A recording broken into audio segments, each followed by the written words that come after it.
चलिए बिस्मिल्लाहिर्रहमानिर्रहीम स्टूडेंट्स अस्सलाम वालेकुम। उम्मीद करता हूँ आप खैरियत से होंगे। अच्छा स्टूडेंट्स, इस वीडियो लेक्चर में ये जो फोर्थ पार्ट है इसमें हम जो है वो हार्ट की एनाटमी को स्टडी करेंगे। ऑलरेडी हमने जो दो कंपोनेंट ऑफ सीवीएस है ब्लड ब्लड वेसल्स है उसको हमने डिस्कस कर लिया है। अब जो हमारा इस सीवीएस के अंदर जो मोस्ट इम्पॉर्टेंट और मेजर जो हमारा थर्ड कंपोनेंट है विच इज़ हार्ट, उसको हम डिस्कस करेंगे। स्टूडेंट्स, मुझे लगता है कि स्लाइड से चूंकि एक तो बंदा एक्सप्लेन भी उस तरह से इसे नहीं कर सकता जैसे कि बोर्ड पे स्ट्रक्चर को डिफाइन किया जाता है। तो स्टूडेंट मैंने ऑलरेडी आप जो है वो चैनल की प्लेलिस्ट में जाएं तो वहाँ पे कार्डियोवास्कुलर सिस्टम के नाम से एक प्लेलिस्ट बनी हुई है। उस पे एक 10 मिनट की वीडियो अपलोडेड है, ठीक है, वो आप वीडियो देखें। उसमें मैंने हार्ट के स्ट्रक्चर को बोर्ड पे डिफाइन किया हुआ है। तो वहाँ से आपका मेजर कंसेप्ट क्लियर होगा हार्ट की एनाटमी के बारे में। उसमें थोड़ा सा सर्कुलेशन को भी मैंने टच किया है, छोटा simple simple briefly briefly touch है, उसकी डेप्थ में नहीं गया मैं वहाँ पे। तो वो छोटी सी वीडियो उसको आप ज़रूर वॉच करें इस लेक्चर से पहले, ताकि आपका जो हार्ट के बारे में कंसेप्ट है एनाटमी पे वो आपका क्लियर हो। और फिर स्लाइड से जब आप पढ़ें तो आपको स्लाइड में कोई मसला ना हो। इंशाल्लाह उम्मीद है स्लाइड्स में भी आपको मसला नहीं होगा। बट अगर आप पहले वो स्ट्रक्चर बोर्ड पे जो मैंने डिफाइन किया है उसको आप अगर समझते हैं तो फिर स्लाइड्स को समझते हैं तो ये आपके लिए बहुत ही ज़्यादा ईजी होगा। स्टूडेंट्स, इसको हम शुरू करते हैं हार्ट को। तो मैं अगर पहले आपको इस पिक्चर से डिफाइन करूं तो देखिए स्टूडेंट्स, हमारे पास जो हार्ट है ये हमारे पास है चेस्ट कैविटी, ठीक है, आपको पता है दिस इज चेस्ट कैविटी। अब चेस्ट कैविटी के अंदर जो रिब्स हैं, रिब्स के अंदर जो दो ऑर्गन्स लाई कर रहे हैं, मेजर दो ऑर्गन हैं, उसमें एक लंग है और एक हार्ट है, ठीक है। दिस इज अ लंग्स, ठीक है, and this is heart and this is the second lung, ठीक है। So these are lungs, this is heart, ठीक है। लंग्स आपको पता है रिस्पिरेटरी सिस्टम के पार्ट में आता है जहां पे गैशियस एक्सचेंज होती है। और जो हमारा कंसर्न है वो हमारा इसके साथ है, ठीक है, हार्ट के साथ है। ये जो कैविटी है this is chest cavity. Chest cavity के अंदर हमारे पास हार्ट और लंग्स दोनों लाई कर रहे हैं। ये जो लंग्स है इसके दरमियान दिस इज मीडियस्टाइनल कैविटी जहां पे हार्ट लाई कर रहा है, ठीक है। मीडियस्टाइनल कैविटी के अंदर हार्ट लाई कर रहा होता है। इस हार्ट से हमारे पास ये जो एरिया है इसको हम ट्रंक एरिया कहते हैं, ठीक है। यहां से मेजर ब्लड वेसल्स होती हैं, ये इन आउट होती हैं, ठीक है। जैसे ये सुपीरियर वेना केवा है, फिर नीचे से इंफीरियर वेना केवा है और ये राइट एट्रियम के अंदर ड्रेन कर रही हैं। इसी तरह ये लेफ्ट वेंट्रिकल है, लेफ्ट वेंट्रिकल से ये जो आर्टरी है एओर्टा है ये बाहर की तरफ जा रही है, ठीक है। ये जो रेड कलर में आपको शो हुई है इस ब्लू से पीछे है, ठीक है, ये जो एओर्टा है।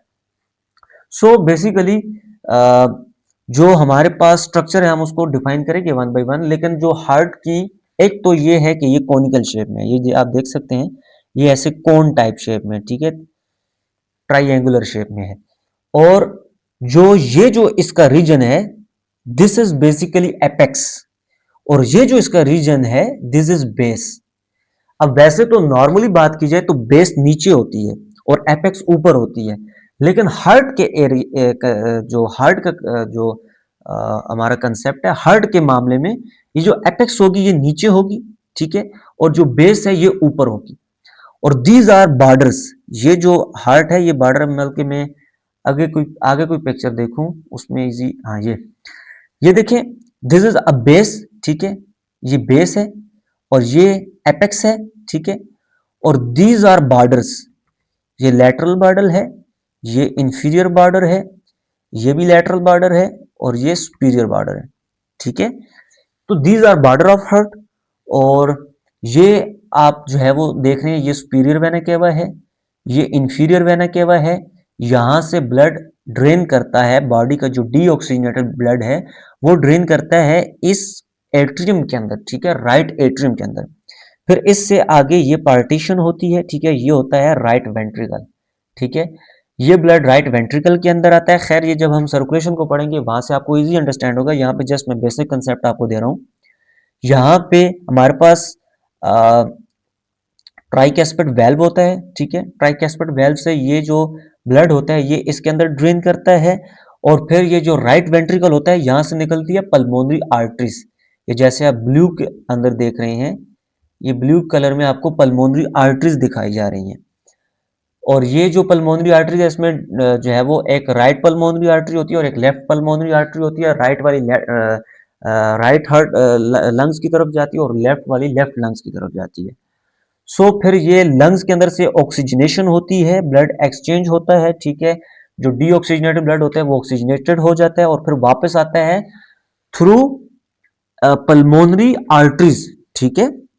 और ये सॉरी पल्मोनरी वेन्स, ठीक है, पल्मोनरी वेन्स के थ्रू ये वापस आता है। पल्मोनरी आर्टरीज के थ्रू तो ये बाहर गया, पल्मोनरी वेन्स के थ्रू ये अंदर आता है। कहां पे आता है? ये जो पार्टीशन है यहाँ पे जो आपका जो थर्ड चैम्बर होता है,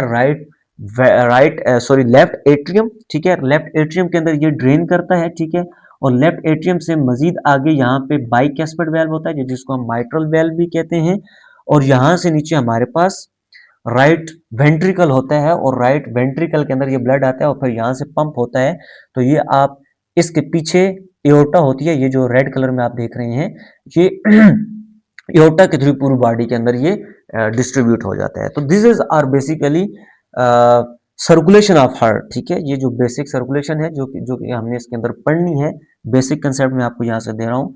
these are borders of heart, ठीक है। This is apex, this is base, this is arterial trunk, ठीक है, इसको हम ट्रंक कहते हैं। यहाँ पे जो मेजर आर्ट वेसल्स होती हैं, आर्टरी और वेन्स, ये लाई करती हैं। और इसके अलावा दिस इज बेसिकली ये जो हमारे पास सेप्टम होता है, ठीक है, इसमें जो राइट एंड लेफ्ट हार्ट होता है ये डिवाइड होता है। दिस इज एट्रियोवेंट्रिकुलर सेप्टम, ठीक है। यहाँ पे जो राइट एट्रियम और वेंट्रिकल होता है ये यहाँ पे सेपरेट होते हैं, ठीक है। ये जो बॉर्डर होता है यहाँ पे इसको हम कहते हैं एट्रियोवेंट्रिकुलर सेप्टम। और ये हमारे पास होता है वेंट्रिकुलर सेप्टम, ठीक है। वेंट्रिकुलर सेप्टम कहते हैं, ठीक है, जो कि राइट और लेफ्ट वेंट्रिकल को डिवाइड करता है। इस तरह ये एट्रियल सेप्टम होता है, ठीक है। ये जो हमारे पास एट्रियम को डिफरेंशिएट करता है या डिवाइड करता है। वापस स्टूडेंट्स हम जाते हैं अपनी हार्ट पे, ठीक है। दिस इज हार्ट, ठीक है, इसके बारे में बताया जा रहा है कि it is about 10 to 14 centimetre long, ठीक है। लेंथ के अंदर ये कितना है? ये 10 टू 14 सेंटीमीटर है और विड्थ के अंदर ये 9 सेंटीमीटर है, ठीक है। और इसका जो टोटल साइज होता है, ये अगर आप अपनी मुट्ठी को क्लोज करें, ठीक है, तो ये इतना हार्ट का साइज आपके पास होता है। अगर ये वीडियो लेक्चर होता तो मैं आपको इस क्लोज करके फिस्ट बताता। आप ये क्लोज करें फिस्ट, ठीक है, और ये जो आपका थंब है आप इसको बाहर निकालें, ठीक है। So this is your structure, sorry this is size of your heart according to your fist. अगर पतला बंदा है उसकी पतली फिस्ट होगी, अगर मोटा बंदा है उसकी मोटी फिस्ट होगी, उसी के अकॉर्डिंग उसका हार्ट होता है। मोस्टली फीमेल्स के अंदर ये 250 ग्राम का ये इसका वेट होता है और मेल के अंदर ये 300 ग्राम का इसका वेट होता है। थोरैसिक कैविटी के अंदर मीडियस्टाइनस जो कैविटी होती है उसके अंदर ये लाई कर रहा होता है।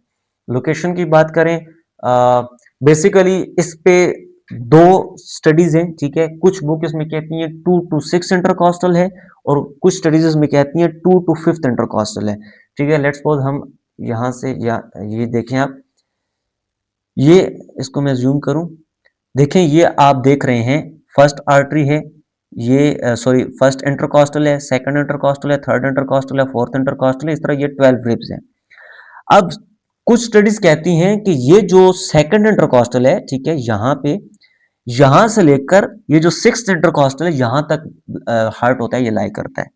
कुछ स्टडीज कहती हैं कि ये जो सेकंड इंटरकॉस्टल होती है यहां से लेकर फिफ्थ इंटरकॉस्टल तक जो हार्ट है ये लाई कर रहा होता है। सो आप अपनी स्लाइड्स के अकॉर्डिंग चलें। ये जो प्रीवियस स्लाइड्स हैं शायद इनके अंदर टू से लेकर फिफ्थ इंटरकॉस्टल जो भी हमने पीछे पढ़ा है, लेकिन जो हमने स्लाइड्स पढ़ी थी वो शायद कोई और स्लाइड्स थी, उसके अंदर जो 2 से 6 इंटरकॉस्टल था। तो आप देख लें, आप इन स्लाइड्स के अकॉर्डिंग जाते हैं तो पेपर में अगर इस पे आता है तो आप जो है वो 2 to 5 इंटरकॉस्टल लगाएं। लेकिन गूगल के अकॉर्डिंग और जो ब्लड जो स्टडी सजेस्ट करती है वो 2 to 6 इंटरकॉस्टल है, ठीक है। तो आप फिर देख लें किस अकॉर्डिंग आप जाते हैं। कौन सी स्लाइड है ये वाली? Okay, next students 2 to 6 intercostal हो गया। अच्छा, ये लोकेशंस बताई गई इसमें। इसके पोस्टीरियर में जो है वो वर्टिब्रल कॉलम लाई करता है और वर्टिब्रल कॉलम के इंटीरियर में हार्ट लाई करता है। हार्ट के इंटीरियर में स्टर्नम है और स्टर्नम के पोस्टीरियर में हार्ट है। आप इसमें कंफ्यूज नहीं होना, ठीक है। अगर हार्ट के लिहाज से बात करें तो हार्ट के पोस्टीरियर में पीछे की तरफ वर्टिब्रल कॉलम है जहां से स्पाइनल कॉर्ड आपका रन कर रहा है और हार्ट के इंटीरियर में स्टर्नम है, ठीक है। एग्जाम पॉइंट ऑफ व्यू से अगर इस पे कोई एमसीक्यूज आता है तो वहां पे आपने बहुत सोच के ये जो है वो कंफ्यूज करने के लिए वो सिनेरियो ऐसा घुमा कर देते हैं कि वहां पे आपने लोकेशन देखनी है। अगर स्टर्नम है, स्टर्नम के पोस्टीरियर में हार्ट है और अगर हार्ट के बारे में पूछा गया है, हार्ट के इंटीरियर में स्टर्नम है, ठीक है। इसमें आप कंफ्यूज नहीं होना। सो नेक्स्ट ये लेफ्ट जो मिड लाइन हमारे पास होती है, ठीक है। लेट्स सपोज ये चेस्ट कैविटी है, तो चेस्ट कैविटी की ये जो मिड लाइन है इसके थोड़ा सा ये स्लाइटली लेफ्ट साइड पे होता है। और स्ट्रक्चर की बात करें तो इसमें हमारे पास पेरिकार्डियम एक लेयर, प्रोटेक्टिव लेयर होती है, उसके अंदर ये इनक्लोज्ड होता है। और और इसमें जो हमारे पास 3 लेयर्स होती हैं, एक पेरिकार्डियम होती है, ठीक है, और एक एपिकार्डियम होती है, एक मायोकार्डियम होती है और एक एंडोकार्डियम होती है, ठीक है। ये 4 लेयर्स होती हैं, इसको हम 1 बाय 1 डिफाइन करेंगे। ये स्ट्रक्चर हो गया स्टूडेंट्स, ये आपने देख लिया। पेरिकार्डियम को हम डिफाइन करते हैं। पेरिकार्डियम बेसिकली हमारे पास एक ऐसी लेयर होती है जो कि फाइबर्स टिश्यू से मिलकर बनी होती है और ये जो फाइबरस टिश्यू होती है ये प्रोटेक्टिव लेयर होती है, ठीक है। ये अगर इसकी आगे कोई डायग्राम हो, दिस इज, ये आप डायग्राम देख रहे हैं, ये वाली, ये जो अराउंड लेयर आप देख रहे हैं, दिस इज पेरिकार्डियम, ठीक है, इसके अराउंड वायर।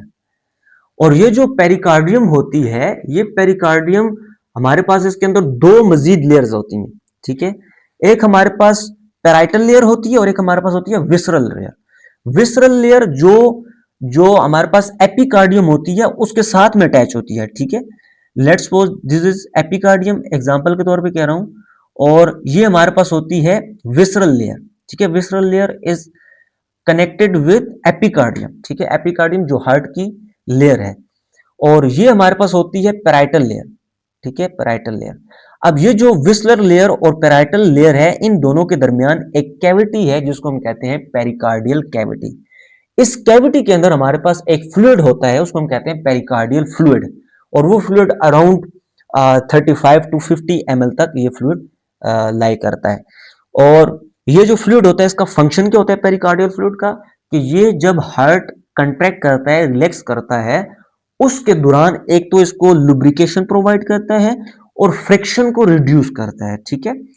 तो वापस से जाते हैं हम अपनी स्लाइड्स पे, ठीक है। 2 इस पे लेयर्स होती हैं, ठीक है, एक सुपरफिशियल होती है और एक हमारे पास जो है वो डीप होती है। जो सुपरफिशियल होती है वो हमारे पास पैराइटल लेयर होती है और जो अंदर वाली लेयर होती है, सीरियस जो लेयर होती है, विसरल लेयर, ठीक है। और नेक्स्ट हमारे पास क्या है कि जो हमारे पास सीरियस लेयर है, ठीक है, इसमें मजीद जो लेयर्स हैं वो हमारे पास पैराइटल लेयर और विसरल लेयर, ठीक है। फाइबर जो ऊपर लेयर होती है उसके अंदर सीरियस लेयर है, सीरियस लेयर की फर्दर 2 डिवीजन है, parietal layer and visceral layer. Parietal layer जो हमारे पास आउटर लेयर है किसकी, सीरियस लेयर की। विसरल लेयर जो अंदर वाली लेयर है जो कि एपिकार्डियम के साथ कनेक्टेड है। जो विसरल लेयर है, ठीक है, यहाँ पे हमारे पास फ्लूइड होता है, फ्लूइड को ये रिलीज करती है। पैराइटल लेयर को कौन रिलीज करता है, विसरल लेयर रिलीज करती है, ठीक है। और यहाँ पे जो आपकी स्लाइड के अकॉर्डिंग ये 25 to 35 ml फ्लूइड होता है और कुछ स्टडीज के अकॉर्डिंग वो 35 से 50 ml होता है। सो अगर आप अपने पेपर पॉइंट ऑफ व्यू से अपने स्लाइड के अकॉर्डिंग जाए, ठीक है। Next covering layer of heart है। इसकी फिजियोलॉजी में जो लेयर ऑफ जो कवरिंग लेयर है, इसकी फिजियोलॉजी में इसका फंक्शन क्या है। एक तो ये प्रोटेक्टेड लेयर है, ठीक है, हार्ट की, और एक्नोर विद हार्ट, एक्नोर का मतलब होता है जुड़ी होती है हार्ट के साथ और ये उसको प्रोटेक्शन प्रोवाइड करती है। Prevent over filling of the heart with, अब चूंकि हार्ट जब फिल होता है, ठीक है, हार्ट जब फिल होता है तो वो समटाइम ओवरफिल होता है, ठीक है। ओवरफिलिंग की वजह से ये ओवर स्ट्रेच करता है। ओवर स्ट्रेच से बचने के लिए ये एक फाइब्रस लेयर है, ठीक है, पेरिकार्डियम, वो इसको ओवर स्ट्रेच नहीं होने देती। जब ओवर स्ट्रेच नहीं होने देती, ठीक है, हमने एक तो पहले ही पढ़ा था, मैं आपको कोई ऐसे पिक्चर हो जहां पे ये क्लियर नजर आए।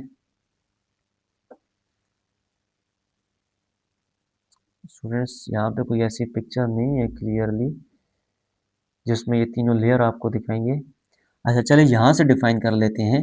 लेट्स सपोज ये इसकी पेरिकार्डियल लेयर है, ठीक है, पेरिकार्डियम है, ये अंदर वाली मायोकार्डियम है, सॉरी एपिकार्डियम है। एपिकार्डियम के अंदर हमारे पास ये मस्कुलर लेयर है मायोकार्डियम, मायोकार्डियम के अंदर है एंडोकार्डियम। अब ये जो पेरिकार्डियम है इसकी दो डिवीजन है, एक फाइब्रस कनेक्टिव टिश्यू है और एक इसके अंदर सीरस लेयर है। सीरस लेयर के मजीद दो पार्टीशन है, एक विसरल लेयर है और एक पैराइटल लेयर है। पैराइटल आउटर लेयर है, ठीक है, जो बाहर की तरफ होगी, और विसरल लेयर जो एपिकार्डियम की जो हार्ट की लेयर है उसके साथ अटैच होगी। इन दोनों के दरमियान पेरिकार्डियल स्पेस है, पेरिकार्डियल स्पेस के अंदर पेरिकार्डियल फ्लूइड है। अब ये जब हार्ट स्ट्रेच करेगा, जब ये कंट्रैक्ट करेगा, ये जो वेंट्रिकल है ये कंट्रैक्ट करेगा, तो ये जो लेफ्ट एट्रियम है यहां से इसके अंदर ब्लड आया, और समटाइम ये ओवर स्ट्रेच होते हैं। जब ये ओवर फिलिंग की वजह से ओवर स्ट्रेच होते हैं, ओवर स्ट्रेचिंग को प्रिवेंट करने के लिए हमारे पास पेरिकार्डियम लेयर होती है, और पेरिकार्डियम उसको प्रिवेंट करती है कि ये ओवर स्ट्रेच ना हो। और दूसरा, ये जब बीट करते हैं, जल्दी जल्दी बीट करते हैं, तो उसमें फ्रिक्शन से प्रिवेंट करने के लिए ये पेरिकार्डियम मौजूद होती है। स्टूडेंट्स आई होप सो जो मैं आपको समझाना चाह रहा हूँ वो आपको समझ आ गया होगा। Allow for the heart to work in, ठीक है, वही बात होगी, जब ये अपना वर्क करेगा तो ये उसको फ्रिक्शन फ्री करेगा। नेक्स्ट स्टूडेंट ये वही डायग्राम है। इसके बाद सेकंड लेयर ऑफ हार्ट आती है मायोकार्डियम, ठीक है, मायोकार्डियम आपको पता है, इसमें एपिकार्डियम इसने छोड़ दी है, ठीक है, एपिकार्डियम यहाँ पे इसने नहीं डिफाइन की।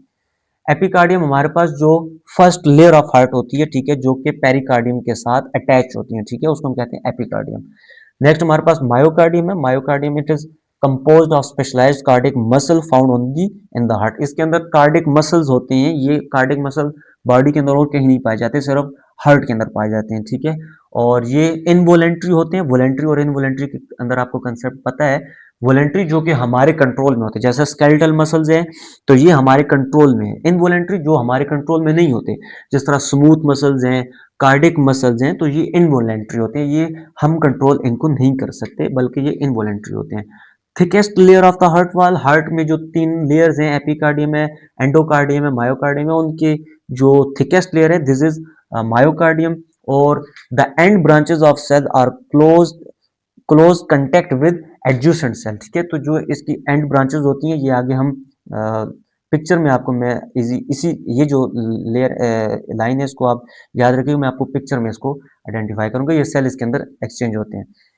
एंडोकार्डियम, एंडोकार्डियम में हमारे पास जो इनर लेयर है, ठीक है, इनर लेयर में हमारे पास जो चैम्बर्स होते हैं, हार्ट के जो 4 चैम्बर हैं, उन चैम्बर को ये अंदर से लाई करती है, और इसी के अंदर जो हमारे पास जो वेल्व होते हैं, वेल्व को भी ये लाइन करती है, ठीक है। हार्ट के अंदर 4 चैम्बर होते हैं ना, बल्कि मैं पिक्चर में जाऊं तो ये देखें, this is right atrium, this is right ventricle, this is left atrium, this is left ventricle.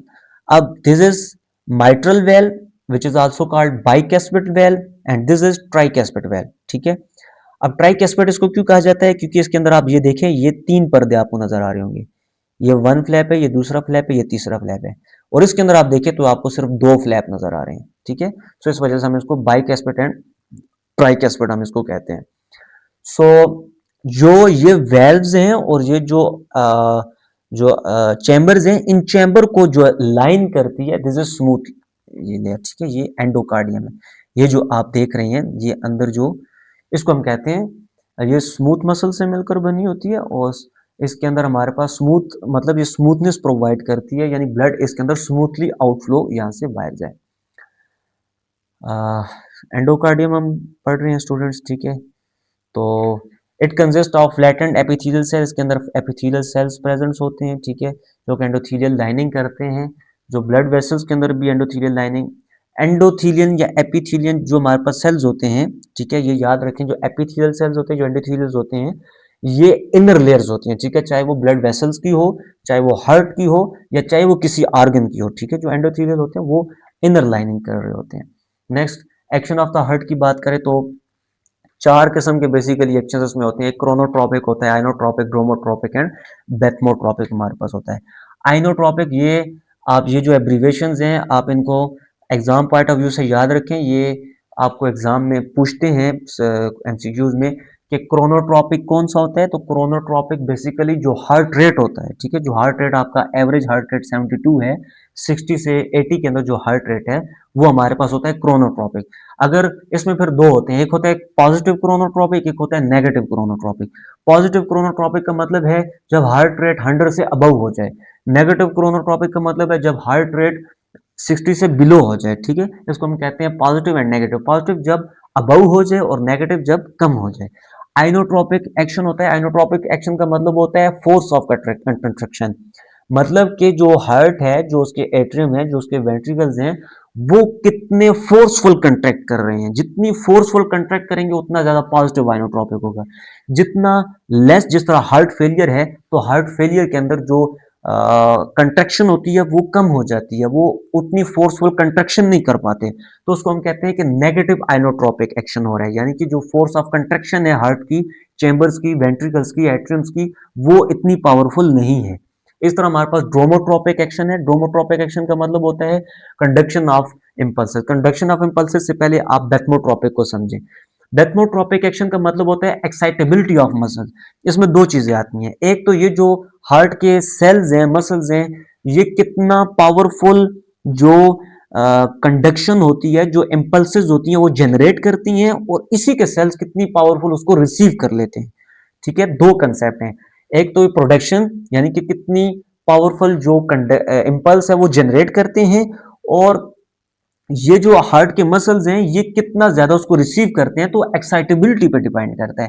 Excitability का क्या मतलब होता है कि जितना वो उसको लेते हैं, जो कंडक्शन आ रही है, इंपल्स आ रही है, वो कितना उसके लिए एक्साइटेबल है।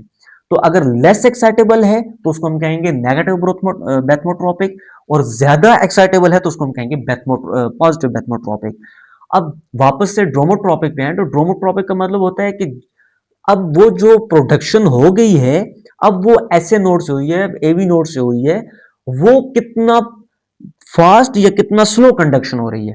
यानी कि ऐसे नोड से प्रोडक्शन होती है, एवी नोड पे वो रिसीव होता है, एवी नोड से फर्दर प्रोडक्शन होती है और वो आगे बंडल ऑफ फेस में जाती है, परकिंजी फाइबर में जाती है। ये कंडक्शन सिस्टम के अंदर हम पढ़ेंगे।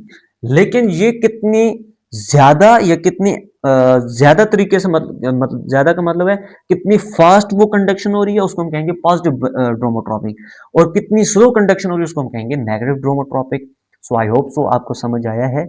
नेक्स्ट ये वही डायग्राम है, ठीक है, जो हमने, अब ये देखें, ये आपको वन बाई वन डिफाइन की गई है, ठीक है। ये इसके बॉर्डर्स हैं, ठीक है। ये राइट एट्रियम है, राइट वेंट्रिकल है, लेफ्ट एट्रियम है, लेफ्ट वेंट्रिकल है। इन दोनों के दरमियान माइट्रल वेल्व है, बाइकैस्फिड वेल्व। यहाँ से ये जो सर्कुलेशन मैंने आपको पहले डिफाइन कर लिया, आई थिंक सो, आपको दोबारा से रिपीट करने की ज़रूरत नहीं है। ये सुपीरियर वेना कहवाए, इन्फीरियर वेना कहवाए, ठीक है। और ये जो पल्मोनरी ट्रंक है, यहाँ से हमारे पास एक राइट पल्मोनरी आर्टरी निकल रही है और एक लेफ्ट पल्मोनरी आर्टरी निकल रही है। यहाँ से एओर्टा निकल रही है, एओर्टा असेंडिंग एओर्टा है, ये आर्च ऑफ एओर्टा है, और ये डिसेंडिंग एओर्टा है। इस असेंडिंग, ये जो आर्च ऑफ एओर्टा है, ठीक है, ये जो ट्रांसवर्स है, इसमें जो तीन आर्टरीज यहाँ से निकलती हैं। एक हमारे पास ब्रेकियोसेफेलस निकलती है जो कि बाजू की तरफ चली जाती है, आपकी आर्म्स की तरफ चली जाती है। एक हमारे पास सब क्लेवियन आर्टरीज होती है और एक हमारे पास कैरोटिड होती है। सब क्लेवियन भी आपके शोल्डर की तरफ चली जाती है, और जो कैरोटिड आर्टरीज होती हैं ये आपके हेड की तरफ चली जाती हैं, ब्रेन की तरफ चली जाती हैं, ठीक है। इस तरह ये जो नीचे एब्डोमिनल एओर्टा होता है यहाँ से बनती है, ठीक है। जो डिसेंडिंग एओर्टा है इसको हम, ये नीचे चली जाती है एब्डोमिनल एओर्टा की तरफ।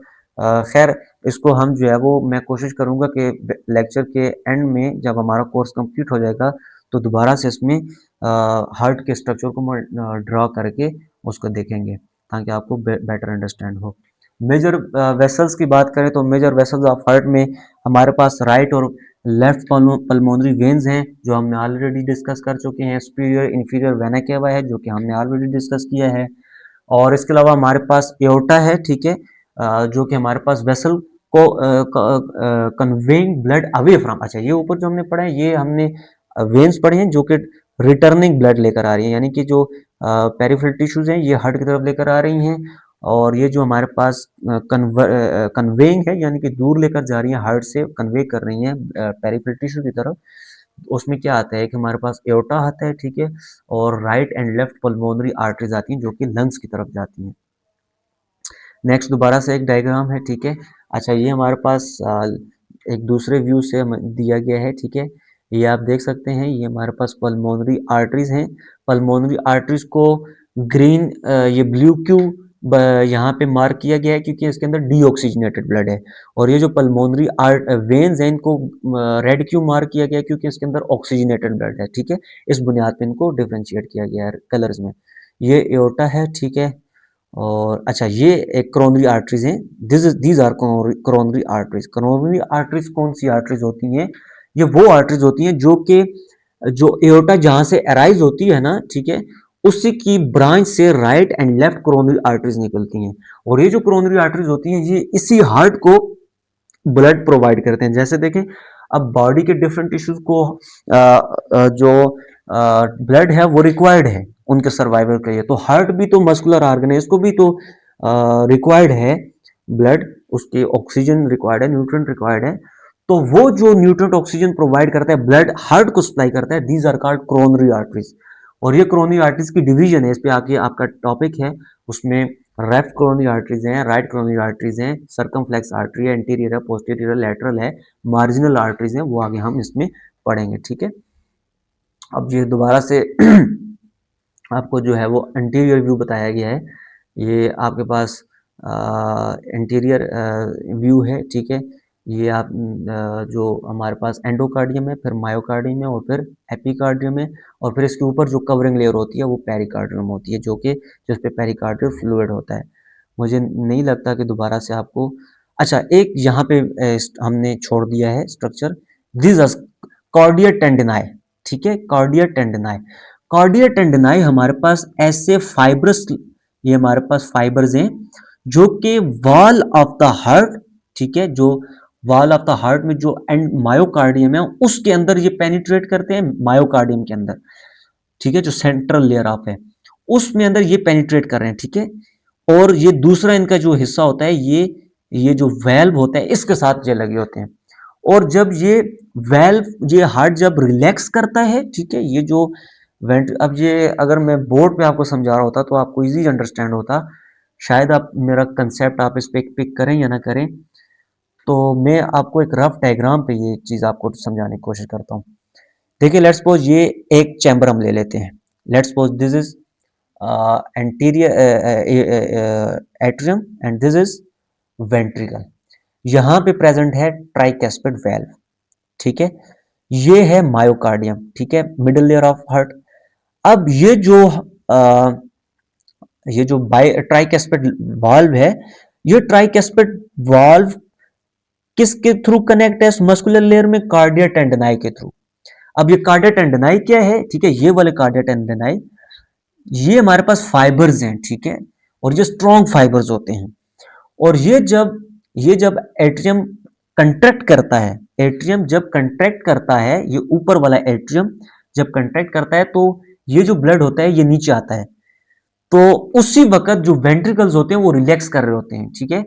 अगर आपने वो जो मैंने 10 मिनट की जो वीडियो रिकॉर्ड करके कार्डियोवास्कुलर सिस्टम की प्लेलिस्ट में लगाई हुई है, अगर आपने उसमें देखा है तो आपको अभी इजीली अंडरस्टैंड हो रहा होगा। ये जो वेंट्री एट्रियम्स होते हैं जब ये कंट्रैक्ट करते हैं तो उसी वक्त वेंट्रिकल रिलैक्स होते हैं।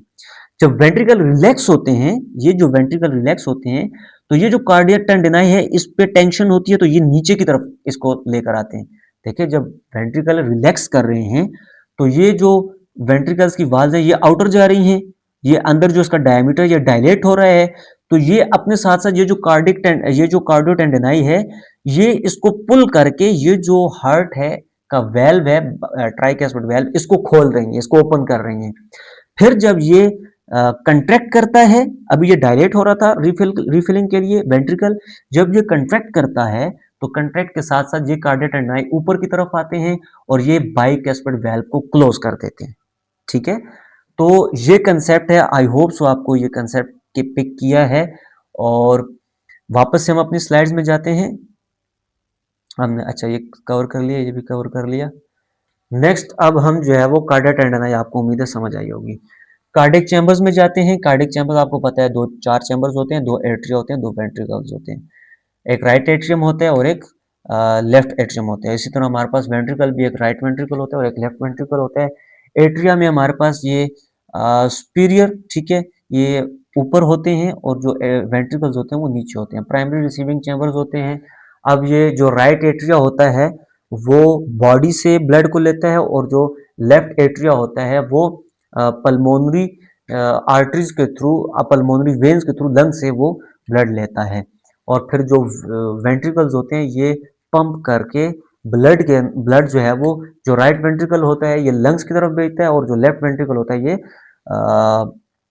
पूरी बॉडी के अंदर भेजता है, ठीक है। अब इसमें कुछ एक्सप्लेन करने की ज़रूरत नहीं है। Chamber are separated by septum, तो हमने जैसे पहले पढ़ा है कि जो सेप्टम्स होते हैं वो लगे होते हैं, ठीक है। जिस तरह एट्रियो वेंट्रिकुलर सेप्टम होता है वो एट्रियम और वेंट्रिकुलर को सेपरेट करता है। इस तरह हमारे पास जो वेंट्रिकल सेप्टम्स होते हैं, ठीक है, जो मिडल में लगे होते हैं, ये वेंट्रिकल को वेंट्रिकल से डिफ्रेंशिएट करते हैं और एट्रियल जो होते हैं वो एट्रिया को एट्रिया से डिफ्रेंशिएट करते हैं। नेक्स्ट ये फर्दर एक डायग्राम आपको दिखाई गया स्टूडेंट्स, मुझे नहीं लगता इसमें आपको फर्दर कुछ एक्सप्लेन करने की ज़रूरत है। अच्छा, ये वही जो राइट एट्रियम, लेफ्ट एट्रियम है और ये right ventricle and left ventricle है। अब ये जो दरमियान है, ठीक है, ये यहाँ पे सेप्टम है, ठीक है। नेक्स्ट हमारे पास आर्टरी ऑफ द हार्ट में आर्टरिया रिसीविंग चैम्बर्स होते हैं, ठीक है। जो राइट आर्टरिया होता है वो बॉडी से ब्लड को रिसीव करता है और जो लेफ्ट आर्टरिया एट्रिया होता है वो लंग से उसको रिसीव करता है, ठीक है। पेक्टिनेट मसल्स इसमें होती हैं और फॉर्म्ड इन एट्रिया, जो एट्रिया के अंदर जो मसल्स होती हैं उसको हम जो है वो पेक्टिनेट मसल्स कहते हैं, ठीक है, जो एट्रिया के अंदर मसल्स होती हैं। Blood inter right atrium from superior vena cava, जो वापस से रिटर्न कर वापस से वही बात कर रहे हैं, हमने इसको पढ़ लिया है। वेंट्रिकल्स की बात करें तो यहाँ पे पेपिलरी मसल्स हैं, ठीक है। एट्रिया के अंदर पेक्टिनेट मसल्स होती हैं और जो वेंट्रिकल्स होता है इसके अंदर पेपिलरी मसल्स होती हैं और ये जो पेपिलरी मसल्स होती हैं ये स्ट्रॉन्ग मसल्स होती हैं, ठीक है। और ट्रेविकुलर कॉर्निया मसल्स होती हैं, ठीक है, मार्क वेंट्रिकुलर वाल दोनों जिसके अंदर प्रेजेंट होती हैं। राइट वेंट्रिकल जो ब्लड पंप करता है तो ये लंग्स की तरफ भेजता है पल्मोनरी ट्रंक के थ्रू, और जो लेफ्ट वेंट्रिकल्स होता है ये बॉडी के अंदर एओर्टा के थ्रू ब्लड सप्लाई करता है। नेक्स्ट ये आप देख सकते हैं ये ट्राइकैस्पिड वेल्व है और ये हमारे पास अच्छा ये दो वेल्व्स रह गए हैं, सॉरी। ये जो हमारे पास पल्मोनरी आर्टरीज है, ठीक है, ये जो पल्मोनरी आर्टरी है इसके अंदर भी एक वेल्व होता है जिसको हम कहते हैं पल्मोनरी वेल्व, ठीक है। बॉडी के अंदर 4 चैम्बर और 4 वेल्व होते हैं ना, 2 वेल्व तो हमने पढ़ लिया, ट्राइकैस्पिड एंड बाइकैस्पिड। और ये जो हमारे पास पल्मोनरी आर्टरीज जाती हैं, राइट पल्मोनरी आर्टरी है, लेफ्ट पल्मोनरी आर्टरी है, इसके अंदर जो डीऑक्सीजनेटेड ब्लड होता है इसके अंदर हमारे पास जो वेल्व्स होती हैं इसको हम कहते हैं पल्मोनरी वेल्व्स, ठीक है। और एक और हमारे पास आर्टरी होती है जिसको हम कहते हैं एओर्टा, ठीक है। उसके अंदर जो वेल्व्स लगे होते हैं उसको हम कहते हैं एओर्टिक वेल्व, ठीक है। ये यहाँ से अगर आप पीछे से देखें तो ये जो सॉरी ये जो एओर्टा है इसके अंदर एक वेल्व लगा होता है उसको हम कहते हैं एओर्टिक वेल्व, ठीक है। हाँ, नेक्स्ट हमारे पास कार्डियोवास्कुलर सिस्टम की सर्कुलेशन स्टूडेंट्स आ गई है। सर्कुलेशन को हम नेक्स्ट वीडियो में जो है वो एक्सप्लेन करेंगे। फिजियोलॉजी बेसिक की तरफ, अब एनाटॉमी तो हमने पढ़ ली है इसकी, फिजियोलॉजी की तरफ हम जा रहे हैं तो फिजियोलॉजी की हम जो है वो नेक्स्ट वीडियो लेक्चर में डिफाइन करेंगे। स्टूडेंट्स मैंने अपनी तरफ से आपको स्ट्रक्चर कम्प्लीटली डिफाइन करने की कोशिश की है। आई होप सो आपको ये स्ट्रक्चर समझ आया है। स्टूडेंट्स अगर आपको ये स्ट्रक्चर फिर भी समझ नहीं आया, आप जो है वो यूट्यूब पे जाएं और बल्कि आप अगर आपको समझ आया है या नहीं आया, आप जो है वो यूट्यूब पे सर्च करें, एनिमेशंस के थ्रू जो वीडियोस आपको नज़र आएंगी वहाँ पे आप इसका फ्लो भी देखें और इसकी एनाटॉमी भी देखें। जो इसके चैम्बर हैं इनको भी वहाँ पे देखें, इसमें कैसे ब्लड फ्लो करता है वो तो हम आगे स्लाइड्स में पढ़ेंगे, लेकिन आप एनिमेशन उसके अंदर से देख लें, अभी से देख लें, ताकि आप जब मैं नेक्स्ट में इसको डिफाइन करूंगा ताकि आपको इजी अंडरस्टैंड हो। आपको डिफरेंट रिसोर्सेज इस वजह से कह रहा हूँ, अगर आपको इससे कंसेप्ट क्लियर नहीं हो रहा आप बाकी रिसोर्सेज से, गूगल से जो है वो यूट्यूब से एनिमेशन के थ्रू आप जो है वो ये समझें ताकि आपका कंसेप्ट क्लियर हो। आप मेन चीज़ है कंसेप्ट क्लियर करना, ठीक है। जब आपका कंसेप्ट क्लियर होगा तो फिर कोई इशू नहीं होगा। सो स्टूडेंट इंशाल्लाह नेक्स्ट वीडियो लेक्चर में हम जो है वो सर्कुलेशन या फिजियोलॉजी की तरफ जाएंगे। सो आई होप सो आपको ये वीडियो लेक्चर समझ आया। इंशाल्लाह मिलते हैं नेक्स्ट वीडियो लेक्चर में, तब तक के लिए अल्लाह।